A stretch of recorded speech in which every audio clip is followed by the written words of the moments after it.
오늘 제목은 외로움을 만드는 로맨스를 조심하라, 이제 그렇게 했습니다.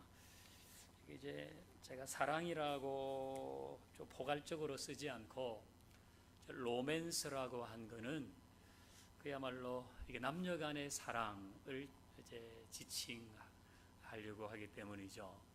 보통 로맨스 하면 그냥 사랑 이런 의미보다 남녀 간의 사랑, 연애 사건 이런 게 로맨스 아닙니까?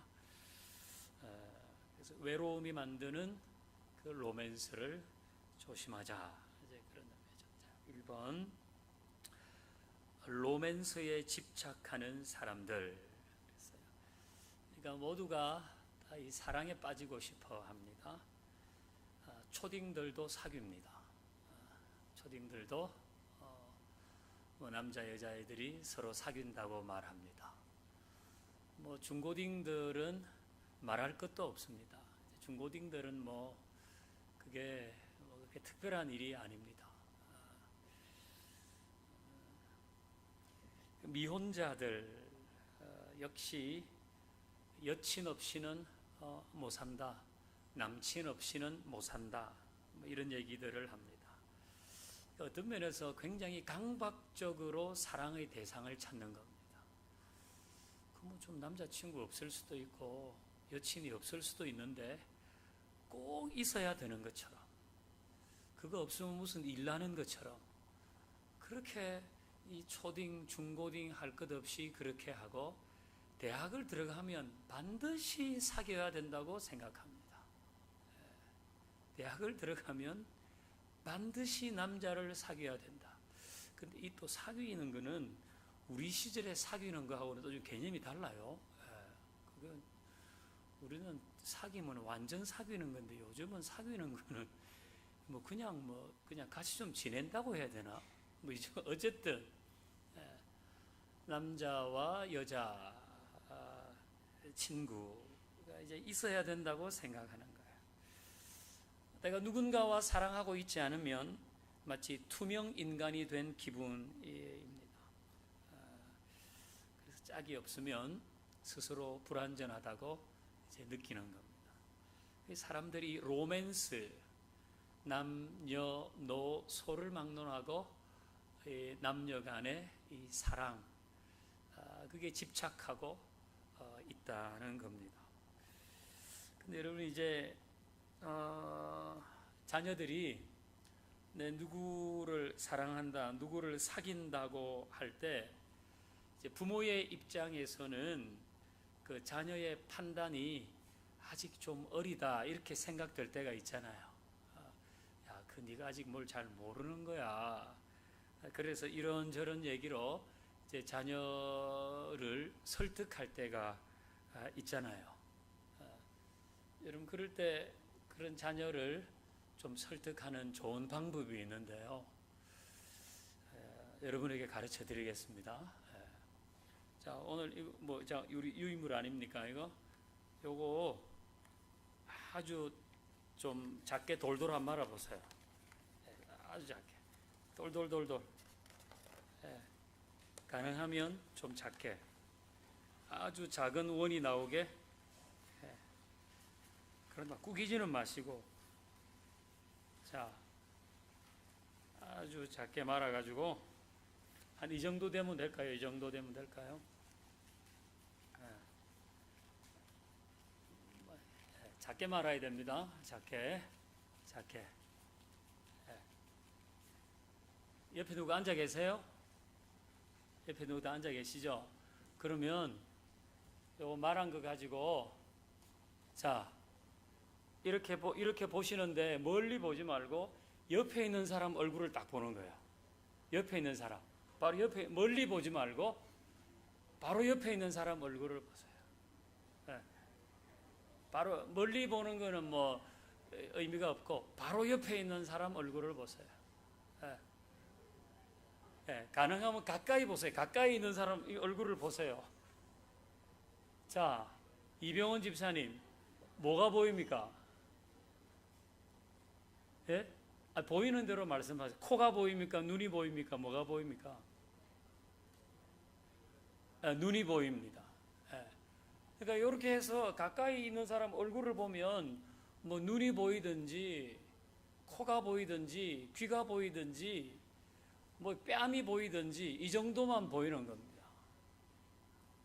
예. 그러니까 이게 이제 펴세요. 사랑에 빠지면 시야가 어떻게 된다고요? 좁아지는 거예요. 누구든지 사랑에 빠지면 시야가 좁아져요.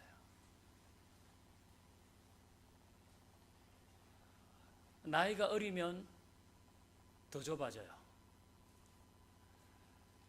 사랑에 빠지면 시야가 좁아질 뿐더러 내 나이가 어리면 내 시야는 더 좁아져요. 그래서 엄마 그리고 묻죠. 야, 걔가 뭐가 그렇게 좋은데 하면 코가 너무 잘생겼어 이런다고요. 뭐가 좋은데 하면 목소리가 너무 좋아. 뭐가 그렇게 좋은데 축구를 너무 잘해. 뭐가 좋은데 뭐가 아주 단편적으로 보는 거예요. 그러니까 그 시야가 좁으니까 그거 하나만 보고 그래서 그 모든 걸 그 하나 가지고 모든 걸 다 좋게 봐버리는 거예요. 근데 이런 부모가 보거나 이렇게 제3자가 보면 좀 이게 넓게 보이잖아요.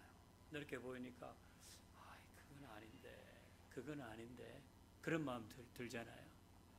그러니까 자녀가 자기 사랑하는 사람이 생겼고 빠지고 이렇게 할 때 그 이제 부모들이 이런저런 얘기를 해줄 때도 종이를 한번 말아봐라. 이왕이면 바늘구멍하게 말아주세요. 말아줘가지고 아빠 얼굴을 봐라. 뭐가 보이냐. 그 지금 네 보는 게 그렇다. 너 지금 그것만 보고 하는데 어떻게 평생 코만 보고 살래? 평생 눈만 보고 살래? 어쨌든 지금 뭐 미혼자만 사랑에 빠지는 게 아니라 기혼자도 누군가와 사랑에 빠지고 싶어요. 그러니까 은근히 썸을 타고 싶고 꿈 같은 로맨스를 상상합니다. 기혼자도 마찬가지라고. 자, 동그라미 1번 보십시다. 경계를 벗어나다. 얘기는 로맨스에 집착하면 경계를 벗어납니다. 이게 집착하면. 로맨스에 집착하면 넘어서는 안 될 선을 넘습니다. 왜? 혹시 그 남자가 떠날까봐. 혹시 그 여자가 떠날까봐. 들어줘서는 안 되는 요구를 들어줍니다. 로맨스를 빌미로 넘어서는 안 될 선을 넘는 겁니다. 그러니까 이 남녀 간의 이 사랑, 로맨스에 집착할 때 남자가 폭력적이라도 교제합니다. 그 사랑 어디로 갈까봐. 그러니까 여자가 굉장히 악의적인데도 그냥 그 여자와 계속 만납니다. 왜? 혹시 그 사랑 어디 갈까봐. 불필요한 희생을 감수하고 사랑이라고 하는 것을 빌미로 경계를 벗어나는 행동을 하는 겁니다. 여러분, 이쯤 되면 로맨스는 공식적인 우상의 자리에 등극하는 겁니다. 그 정도 되면. 자, 2번. 하나님이 없는 성에 집착한다. 자, 그 가번 보시면 성, 하나님의 선물이라고 했습니다. 자, 우리 그 아래에 있는 말씀을 같이 읽어보겠습니다. 시작. 이러므로 남자가 부모를 떠나 그 아내와 합하여 둘이 한 몸이 이룰지로다. 아멘. 그러니까 성은 하나님이 주신 선물입니다.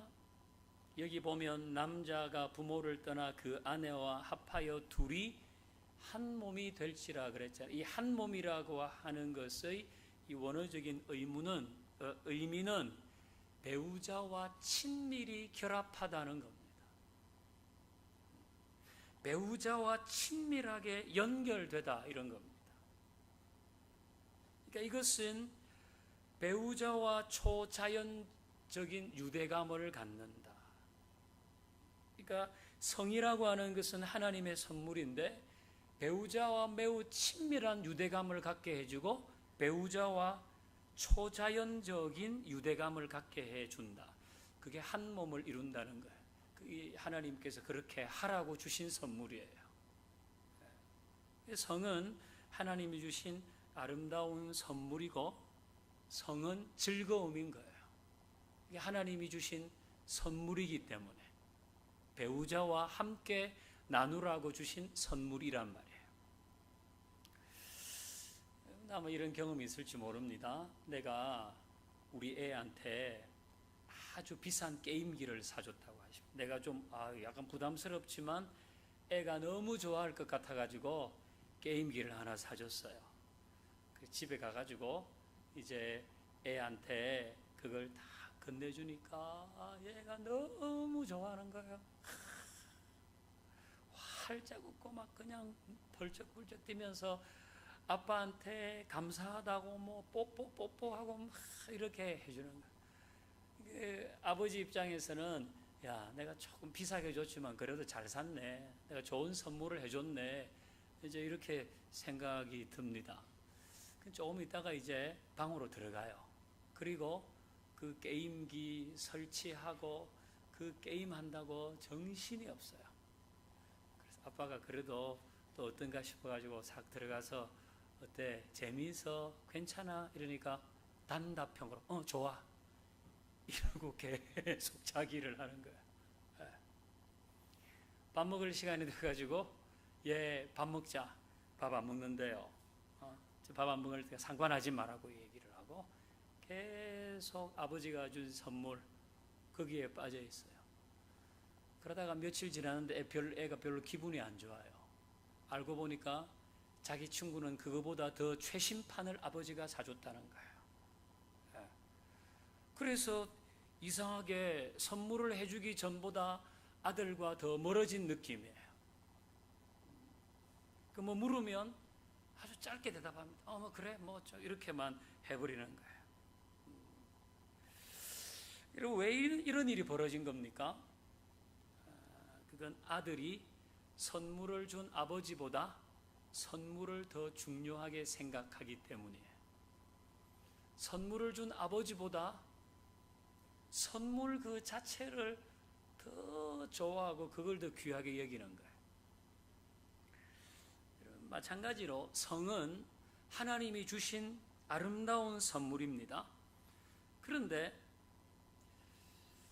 이 선물을 주신 하나님은 빼버리고 이 성이라고 하는 선물 자체를 더 중요하게 생각하는 거예요. 하나님은 간데없고 그 선물만 즐기려고 합니다. 이런저런 방법 다 괜찮아. 그거 즐기면 되는 거지 뭐. 이렇게 하나님은 거기에서 빼버리고 성이 주는 즐거움만 생각하는 거예요. 그럼 이 즐거움은 욕망이 되는 겁니다. 그래서 하나님이 금하신 일까지 하면서 성이 주는 즐거움을 누리려고 하는 거죠. 여러분 그렇게 되면 이 성이라고 하는 것은 하나님이 주신 선물로의 즐거움이 아니라 나에게도 폭군이 되고 그 누군가에게도 폭군이 되는 겁니다. 자, 동그라미 3번. 하나님이 없는 성은 폭도이다 그랬어요. 자, 우리 갑은 한번 보십시다. 갑은 암논과 다말의 비극이라 그랬어요. 암논과. 자, 우리 첫 번째 화살표 같이 읽어볼까요? 시작. 암논이 그의 누이 다말 때문에 울화로 말미암아 병이 되니라. 이제 여러분, 암논은 다윗의 아들, 지금 그 암논을 말합니다. 다윗에게 부인이 몇 명 있었어요. 그러니까 배다른 형제들이 있었겠죠. 그래서 암논이 이제 그 중에 한 아들이고, 그의 누이 다말이라고 하는 것은 또 배다른 이제 그 이복 동생인 겁니다. 암몬의 이복 동생인 겁니다. 근데 이 암논이 이복 동생 다말 때문에 울화가 생겨서 병이 되었다 그래요. 이 울화는 우리 보통 울화통 이런 걸 얘기하는데, 이걸 왜 울화라고 번역했는지 모르지만은 본래 의미는 뭔가 하면 다말을 향한 음욕이 그의 마음에 찰싹 달라붙었다 이겁니다. 근데 그 이복 동생인데, 그 이복 여동생을 보고 이 암논의 마음에 성적인 욕망이 확 일어가지고 그 음욕이 마음에 찰싹 달라붙었다는 겁니다. 그러니까 자나깨나 그 생각입니다. 그러니까 자꾸 그 생각을 하고, 어떻게 하면 내가 내 이복 동생과 잠자리를 같이 할까, 이 생각만 자꾸 하는 겁니다. 여러분, 통계를 보면 어떤 면에서 현대인들도 이 암몬 같습니다. 그러니까 성적인 욕구를 채우려고 하는 마음이 가득하다는 거예요. 이게 뭐 넘어야 되는 선이냐, 안 넘어야 되는 선이냐, 그런 거 없이 그냥 성적인 욕망을 채우겠다는 마음이 가득한 거예요. 지금 암논의 마음에 그 이복 동생 다말과 잠자리를 같이 해야 되겠다고 하는 그 마음이 찰싹 달라붙어 있는 것처럼, 이 현대인의 마음에 이 성적인 욕구를 채우려고 하는 마음이 차고 넘친다는 거예요. 뭐 어떤 사람은 그것만 생각하면서 살고 있는 사람이 있을지 모릅니다. 그러니까 하나님이 빠져버린 성이 주는 쾌락을 쫓아가는 겁니다. 미국, 제가 이게 뭐 여러분도 사서 보신 분이 계신지 모르겠지만, 팀 켈러, 내가 만든 신이란 책 저 밑에 팔잖아요. 그게 보니까 팀 켈러가 미국의 이 음란 산업, 그러니까 뭐 포르노를 포함해서 온갖 그런 이제 뭐 음란, 온라인, 오프라인을 통해서 이루어지는 음란 산업의 연 매출이 1조 달러라 그랬습니다. 여러분, 1조 달러면 우리 돈으로 1000조가 넘는 겁니다. 1000조. 우리나라 금년 국가 예산이 480조 정도 아닙니까? 근데 미국에서 1년간 그 포르노와 관련된 산업의 그 시장 규모가 1000조 원이라는 거예요. 그러니까 모든 사람들의 마음에, 모든이라고 할 때 여러분은 빠진다고 생각하세요. 모든 사람들의 마음 가운데 이 암논과 같은 마음이 있는 겁니다. 우리나라도 예외는 아닙니다.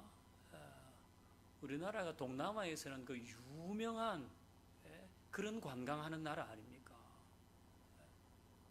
그러니까 이게 우리나라도 예외가 아닌 겁니다. 다 사람들이 울화로 병이 들어 있는 거예요. 막 곳곳에 막 이런저런 방법을 통해서 여기서 막으면 저기서 터지고, 막 이걸 하면 저렇게 하고, 막 엄청난 일들이 있다는 겁니다. 그러니까 이런 것들이 이제는 사람들을 좌지우지하는 거예요. 그래서 이게 신이 되어버린 거예요. 여러분, 모든 게 마찬가지 아닙니까? 하나님이 주신 선물이 하나님의 자리에 올라가서 하나님과 견주기 시작하면 이게 다 우상이 되는 거거든요. 자녀도 마찬가지 아니에요. 성공도 마찬가지 아닙니까? 이것도 마찬가지인 겁니다. 그래서 어떻게 됐느냐? 자, 우리 그 화살표 두 번째 있는 말씀 읽어보십시다. 시작. 암논이 그 말을 듣지 아니하고 다말보다 힘이 셈으로 억지로 그와 동침하니라 그랬어요. 그러니까 이제 이건 뭐 제가 얘기를 여러분 이제 그 사무엘하 13장을 보면 아시지만 그 병들을 이게 이래 가지고 막 그다음에 친구가 와서 얘기하잖아. 그러면 네 아버지한테 얘기해가지고 내가 지금 너무 아픈데 다말에게 네 병간호 좀 하도록 그렇게 허락하라고 하라니까 다윗이 그렇게 하잖아요. 그러니까 이 암논이 이제 그 이복 동생이 뭐 이렇게 뭐 과자를 구워오고 이렇게 하니까 네가 내 침상에 와서 직접 먹여달라고 하잖아요. 그래서 가서 이제 직접 먹여줄 때 암논이 다말을 이제 강제적으로 추행하려고 하니까 다말이 그러면 안 된다. 그래도 니하고 나하고는 아버지가 같은 형제인데 그럴 수 있냐니까 암논이 그 말을 듣지 않는 거예요. 여러분 아무 얘기도 듣지 않습니다. 이게 암논 같은 마음이 생기면 그 누구 이야기도 듣지 않습니다. 그래서 다말보다 힘이 세니까 억지로 성폭행을 해버렸습니다. 그러니까 여러분 이거는 지금 얼마나 멀리 가버린 겁니까? 이게 이복 누이 동생인데 나중에 이것 때문에 이 집안에 칼부림이 나잖아요. 얼마나 멀리 가버렸습니까? 그러니까 이 하나님이 없는 성, 그것은 내가 의도했던 것보다 나를 저 멀리 보내버립니다. 이거는 나중에는 이건 수습이 안 될 정도로 멀리 보내버리는 겁니다. 그러니까 여기 뭐 남자분들도 계시고 여자분들도 다 계시고 하지만은 이 성이라고 하는 것은 하나님이 주신 선물이고 즐거움이 분명한데 여기서 하나님을 빼버리고 그리고 이 즐거움만 누리려고 하는 모든 시도를 금하지 않으면 이게 어느 순간 우리를 나도 생각지 못했던 저 엉뚱한 곳으로 갖다 놔버릴 수가 있다는 거예요. 그게 우리를 좌지우지하는 신이 되어버려요. 그러니까 그 어떤 시도도 이게 하나님이 주신 선물이고 하나님 빼버리고 이거 즐기면 되는 거예요. 어떤 이렇게 하는 모든 시도를 운동을 하고 열심히 일하고 주말엔 영화도 챙겨보고 해. 서점에 들러 말씀 읽어보죠. 암논이 그를 심히 미워하니 이제 미워하는 마음이 전에 사랑하던 마음보다 더한지라. 그러니까 암논이 다말을 성폭행한 이후에는 멀리 해버렸다는 거예요. 사랑한 게 아닌 거죠. 욕망을 채우려고 했을 뿐 아닙니까? 사랑한 게 아니에요. 그래서 미워했다는 거예요. 미워하는 마음이 전에 사랑하던 마음보다 더해져서 아예 이제는 이 암논이 다말을 쳐다보지도 않고 아예 신경 이게 여러분 이런 말씀 드리면 어떨지 이게 남자거든요. 이게 남자입니다. 이게 남자. 저건 이게 남자예요. 그러니까 우리 청년들도 마찬가지고 이런 부분에 함정에 빠지면 안 돼요. 이 지금 암논이 자기 상사병 났다고 그런 거 아니에요. 상사병 났다. 근데 네 없이는 죽는다 나는. 네 없이는 내가 못 산다. 그 진위를 알아봐야 돼요. 거의 100% 사랑이 아닐 수 있습니다. 그러니까 딱 보면 이게 스토리로 흘러가는 걸 보면 알잖아요. 이거 여러분 매우 조심해야 되는 거예요. 그러니까 여러분 이제는 다말이 싫어져 버렸어요. 또 다른 욕망을 불태우고 있는 거거든요. 근데 여러분 이 쾌락이라고 하는 것은 추구하면 추구할수록 그 주는 쾌감 이런 것이 점점 사라진다는 거예요. 그걸 이제 쾌락의 역설이라고 하는데 증발해 버립니다. 내가 지금 이 성이라고 할 때 하나님 없는 그 성, 그래서 단순하게 즐거움을 찾고 쾌락을 찾고 하는 걸, 그걸 추구하면 추구할수록 그 쾌락의 정도는 점점 없어져서 나중에는 증발해 버린다는 거예요. 자, 그 아래 도표를 한번 볼까요? 도표. 성이라고 할 때 하나님의 선물로 사용하면 그게 견고한 이게 합입니다. 합. 결함이 아니고 비읍으로, 이게 잘못 썼네. 결합. 이게 하나님의 주신 선물로 사용하면 이게 견고한 결합을 이룹니다. 배우자 사이에. 그러나 욕망의 도구로 사용하면 도리어 더 외로워집니다. 추구할수록 외로워집니다. 하나님의 선물로 사용하면 이건 즐거움입니다. 그런데 욕망의 도구로 사용하면 허무합니다. 암논이 무지 허무했을 겁니다. 자기도 몰랐을 겁니다. 이렇게 될지. 하나님의 선물로 사용하면 이건 만족입니다. 근데 욕망의 도구로 사용하면 예속을 요구합니다. 마찬가지로 선물로서는 친밀함을 주지만 욕망의 도구로서는 관계를 깨어버립니다. 선물로서 사용하면 역시 연합을 가져오지만 욕망의 도구로 사용하면 이혼의 원인이 되기도 하고, 선물로 사용하면 이건 아름답습니다. 그런데 욕망의 도구로 사용하면 무자비한 폭군이 되어버립니다. 쾌락도 증발해버립니다. 그러니까 이 로맨스에 집착하는 이 시대 가운데서 우리는 그래도 이 신앙이라고 하는 틀 안에 이제 보호되고 있지만 역시 우리 안에도 이런 공격이 많거든요. 이런 공격이 많을 때 이걸 하나님이 주신 선물로 사용할 때 이건 복이지만 거기서 하나님 빼버리고 이것이 주는 즐거움만 추구해 나가면 이게 나를 다스리는 우상이 된다는 거예요. 명심하셔야 돼요. 명심하셔야 돼요.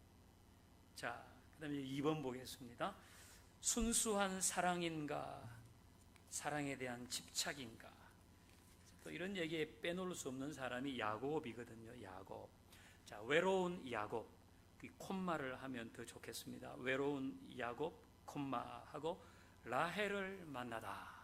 이 얘기는 잘 아십니다. 우리가 아래 있는 말씀을 한번 읽어보겠습니다. 시작. 라반에게 두 딸이 있으니 언니의 이름은 레아요 아우의 이름은 라헬이라. 레아는 시력이 약하고 라헬은 곱고 아리따우나 야곱이 라헬을 더 사랑함으로 대답하되 내가 외삼촌의 작은 딸을 위하여 외삼촌에게 7년을 섬기리다. 아멘. 이제 배경 설명을 안 해도 되겠죠. 그러니까 성경을 많이 읽으셔야 돼요. 그러니까 지금 라반은 야곱의 외삼촌이잖아요. 야곱은 왜 외삼촌 집으로 갔냐? 다 그런 일이 있어가지고 이제 늘 아버지의 사랑을 못 받았잖아요. 아버지는 자기 형 에서만 사랑해서 편애했거든요. 아버지 사랑 못 받다가 마지막에 내가 인생 역전하리라. 그래서 아버지가 장자에게 축복할 때 형 대신 자기 머리를 들이밀어 가지고 아버지의 축복을 받았어요. 돌이킬 수 없는 일이 일어난 겁니다. 형인 에서가 노발대화라고 죽인다. 아버지도 속았다. 그러니까 엄마가 이 야곱을 외삼촌 자기 오빠 집으로 피신을 보내는 거 아닙니까? 그래서 이제 야곱이 도망자로 오빠 집에 왔어요. 그러니까 야곱은 지금 얼마나 마음이 공허하겠어요. 아버지 사랑도 못 받았고 자기를 지지해주는 엄마도 멀리 있고 뭐 하나님의 약속 소망 이런 것도 잘 모르고 그 마음이 공허한 상태에서 그 집에 왔는데 이제 자기하고 이제 사촌지간들을 본 거예요. 그러니까 둘이 있는데 레아는 시력이 약하고 라헬은 곱고 아립답다 그랬어요. 레아는 이게 무슨 검은 뿔테 두꺼운 안경을 썼다 이런 의미가 아닙니다. 만약에 레아가 진짜 우리가 말하는 이 시력이 안 좋았다면 라헬은 시력이 좋았다 이렇게 해야지 말이 되잖아요. 근데 이 얘기는 레아는 그냥 좀 그렇게 생겼고 라헬은 참 예쁘게 잘 생겼다 이런 얘기죠. 그래서 이 공허한 이 외로운 이 야곱이 그 라헬에게 빠져버렸어요. 라헬과 결혼만 할 수 있다면 나의 이 모든 외로움은 해소되겠다. 그런 마음을 가졌죠. 그러니까 이 라반이라고 하는 삼촌이 그걸 딱 캐치하고 너 7년 일하면 우리 집에서 내 라헬을 너에게 줄게 이렇게 했잖아요. 그래서 야곱은 7년을 일합니다. 자, 동그라미 2번 야곱 사랑에 속다. 그 아래 말씀 읽어보십시다. 시작. 야곱이 아침에 보니 레아라 라반에게 이르되 외삼촌이 어찌하여 내게 이같이 행하셨나이까. 내가 라헬을 위하여 외삼촌을 섬기지 아니하였나이까. 외삼촌이 나를 어찌 됨이니까. 아멘. 자, 야곱이 이제 7년이 지나가지고 드디어 레아와 결혼을 하고 첫날 밤을 지나고 일어나서 보니까 레아라.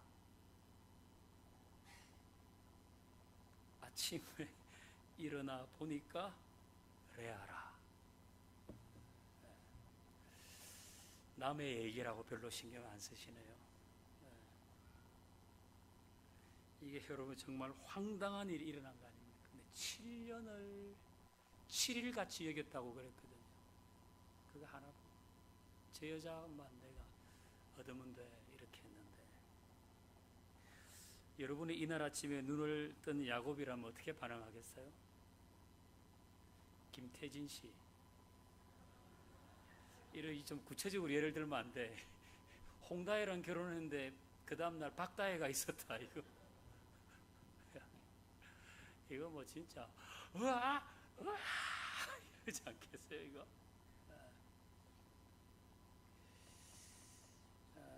이제 야곱의 사랑은 더 깊은 집착으로 변합니다. 자, 우리 3번 보겠어요. 야곱 라헬에게 집착하다. 자, 읽어보십시다. 시작. 그가 레아보다 라헬을 더 사랑하여 다시 7년 동안 라반을 섬겼더라. 여러분, 이게 지고지순한 사랑이라고 할 수 있을까요? 이게 정말 순수한 사랑이라고 할 수 있을까요? 야곱의 사랑은 이미 집착으로 변했습니다. 이제 그 야곱이 생각하는 그 로맨스가 우상이 되어버린 거예요. 아니, 레아도 생각해야죠. 레아도 자기랑 이미 어떻든 간에 부부가 된 그 레아가 있는데 어떻게 그 다른 여인을 위해서 7년을 일하고 있는 걸 이 레아가는 어떻게 그거를 견디며 가겠습니까? 이건 집착인 거예요. 이거 무슨 지고지순한 사랑 이런 거 아닙니다. 그러니까 야곱은 이 지금 로맨스라고 하는 우상 때문에 자기도 불필요한 희생을 하고 레아에게도 불필요한 희생을 강요하고 있는 겁니다. 뭐 야곱은 그렇다 치십시다. 야곱은 진짜 그렇다. 여러분, 이 레아는 지금 마음이 어떨까요? 레아. 자기 남편이 다른 여인을 아내로 삼기 위해서 지난 7년간 하고 앞으로 7년간 14년의 시간을 보내고 있습니다. 그걸 옆에서 그대로 보고 있습니다. 야곱은 레아에게 마음을 주지 않습니다. 레아의 입장은 어릴 때부터 동생하고 이렇게 있었는데 동생은 늘 예쁘고 이러니까 사람들이 예쁘다 예쁘다 예쁘다 이래줬는데 지금은 결혼을 하고 나서도 내 인생이 동생 때문에 지금 자꾸 뒤틀린단 말이에요.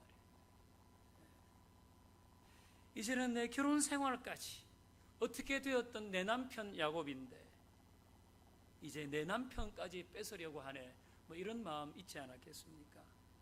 그래서 레아도 남편 야곱에 대한 집착이 생깁니다. 그래서 남편의 사랑을 받으려고 레아도 부단히 애를 씁니다. 자, 우리 4번 보십시다. 이제 4번. 레아 야곱에게 사랑을 갈구하다. 가번 같이 읽을게요. 시작. 레아가 임신하여 아들을 낳고 그 이름을 르우벤이라 하여 이르되 여호와께서 나의 괴로움을 돌보셨으니 이제는 내 남편이 나를 사랑하리로다 하였더라. 아멘. 이게 지금 이제 레아의 마음은 내가 자식을 낳으면 나를 더 사랑해 주겠지. 그래가지고 레아가 임신을 했어요. 아들을 낳고 그 아들 이름을 르우벤이라고 지었어요. 르우벤이란 뜻은 보라, 아들이다, 이런 뜻이에요. 내 이제 아들을 낳았다고 이름을 짓고 말하기를 여호와께서 나의 괴로움을 돌보셨으니 이제는 내 남편이 나를 사랑해 줄 것이다, 이렇게 지금 말하는 거예요. 자, 나번 같이 읽어봅니다. 시작.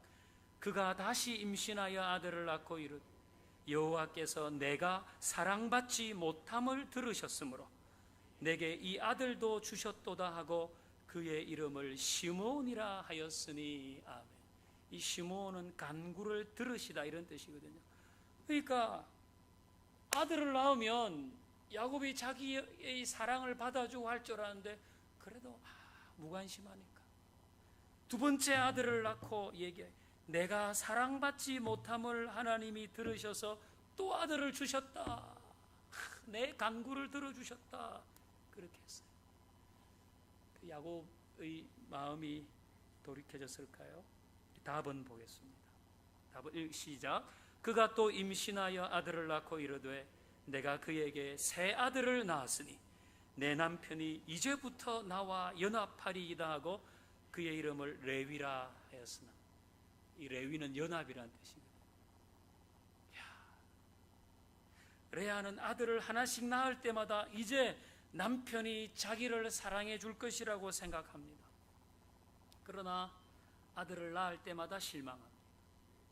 레아는 남편의 사랑을 정말 인생의 소망으로 삼고 살아가는데 거부당하는 느낌, 외로움만 계속 느낍니다. 그런데 이 레아의 태도가 돌변합니다. 자, 우리 5번 같이 보겠습니다. 5번. 레아의 새로운 사랑이 생겼어요. 레아에게. 자, 같이 읽어요. 그가 또 임신하여 아들을 낳고 이르되 내가 이제는 여호와를 찬송하리로다 하고 이로 말미암아 그의 이름을 유다라 하였고 그의 출산이 멈추었더라. 이제 아들 안 낳아요. 내가 내 남편한테 잘 보이려고 이제 아들 안 낳아. 나는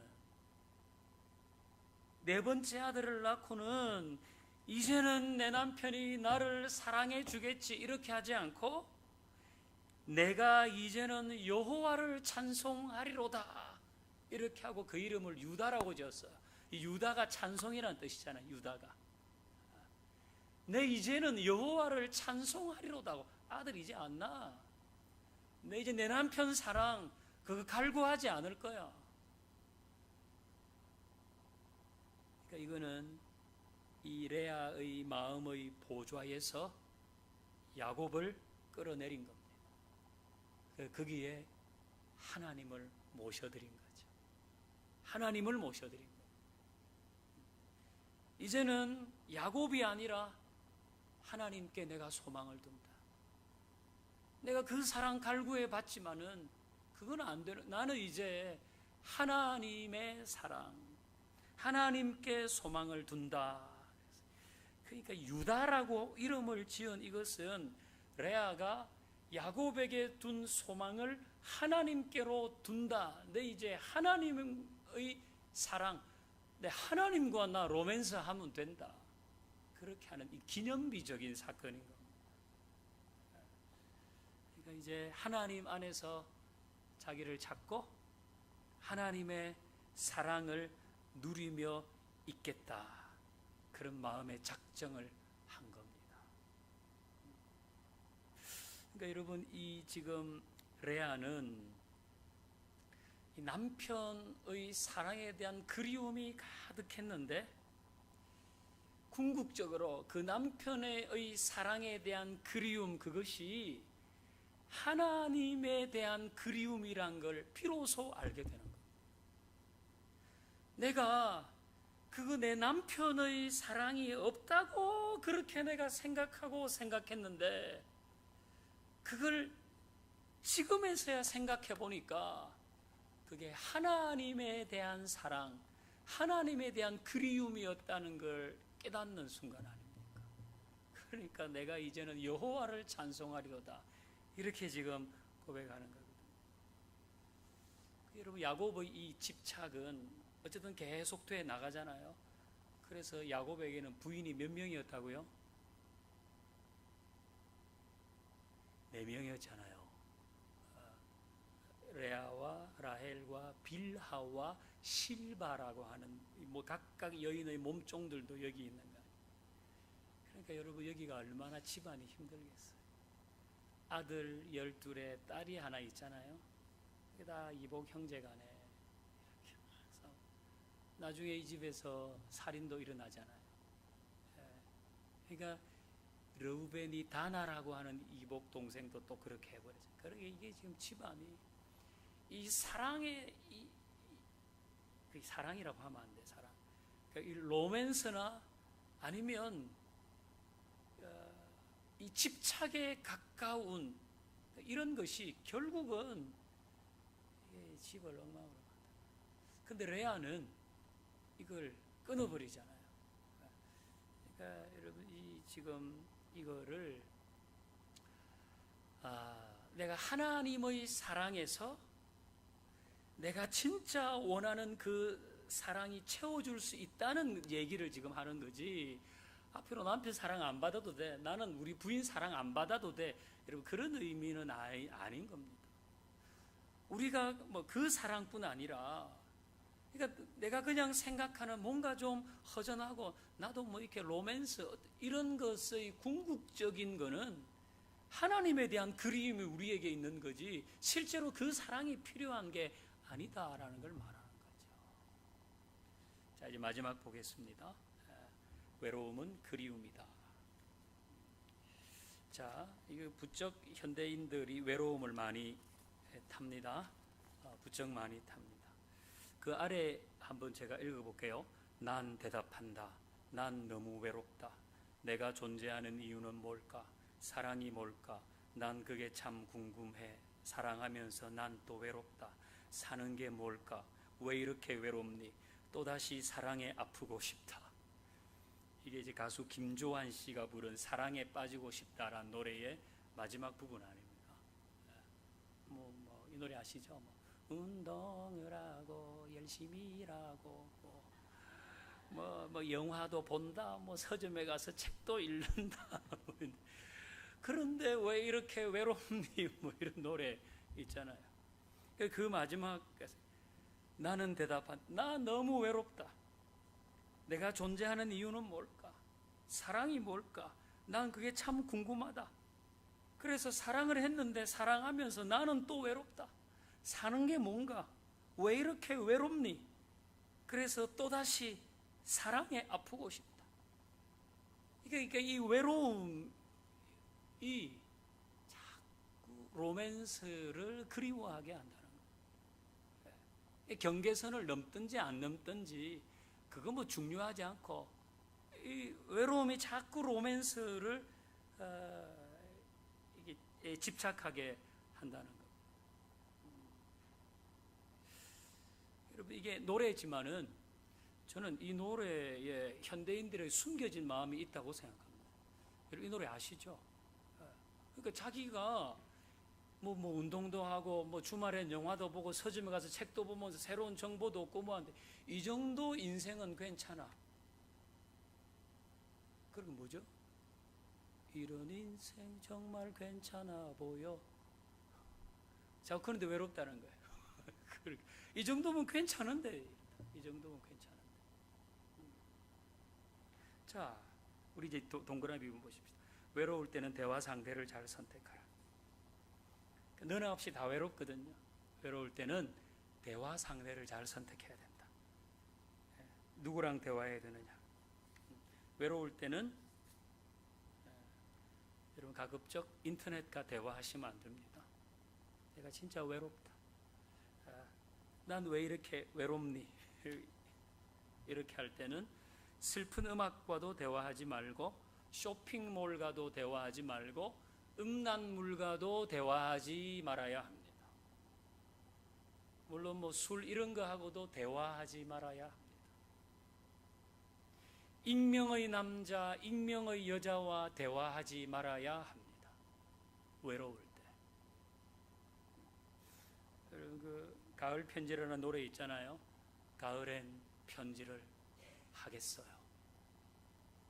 누구라도 그대가 되어 받아주세요.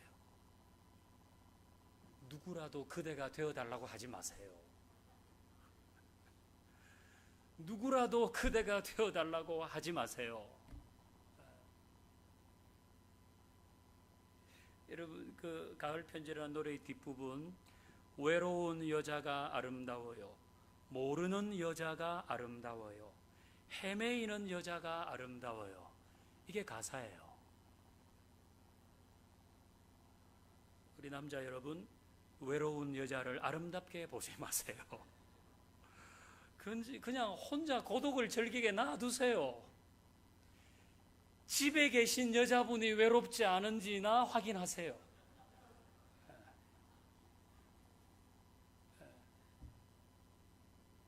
왜 익명의 여자가 외로운지 안 외로운지 그걸 관심 가져서 뭐예요?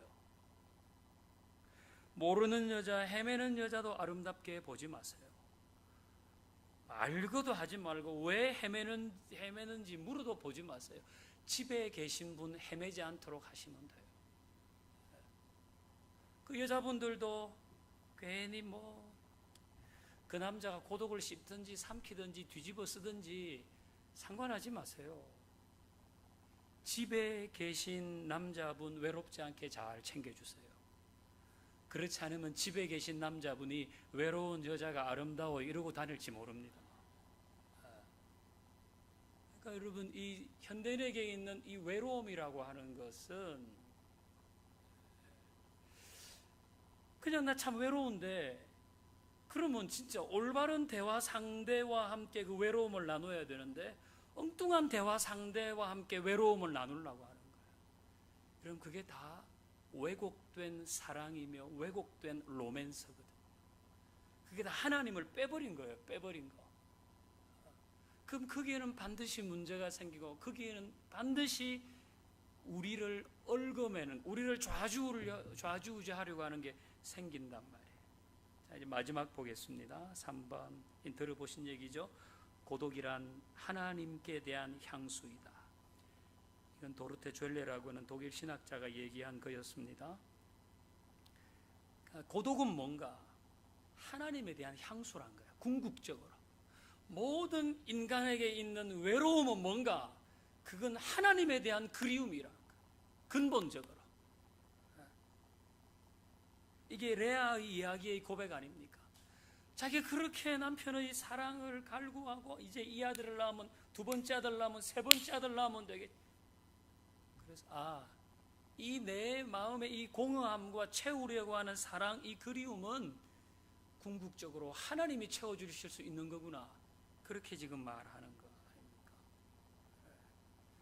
여러분 애인이 없어서 외로운 게 아닙니다. 친구가 없어서 외로운 게 아니고 배우자가 없어서 외로운 게 아니잖아요. 하나님에 대한 그리움. 현상적으로는 그런데 본질은 하나님에 대한 그리움이다. 이거를 그러면 안 되죠. 여러분 예수님 외로우셨습니까? 안 외로우셨습니까?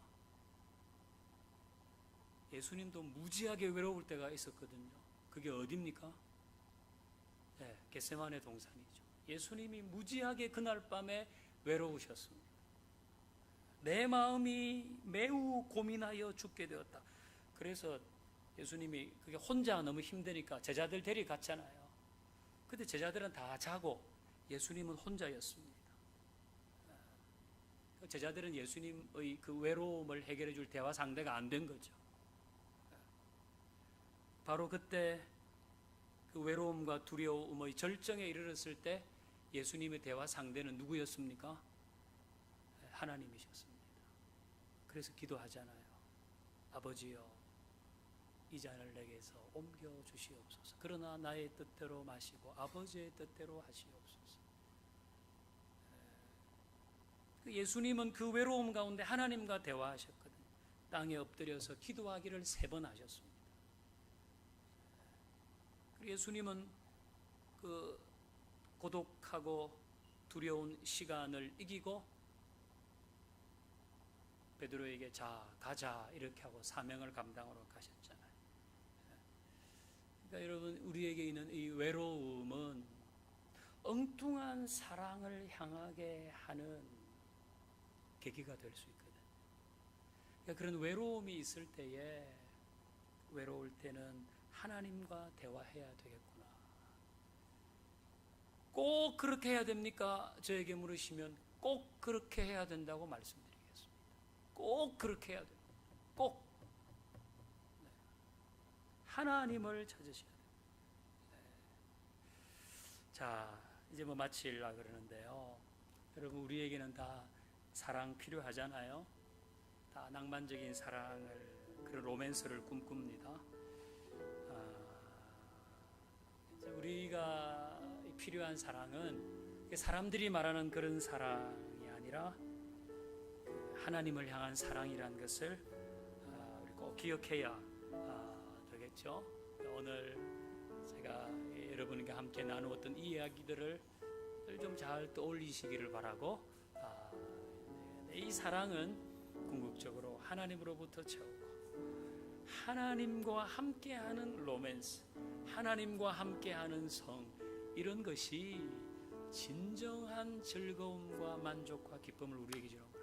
하나님 빼버리면 안 된다. 그런 마음을 가지고 우리 한번 찬양하고 오늘 마무리하십시다.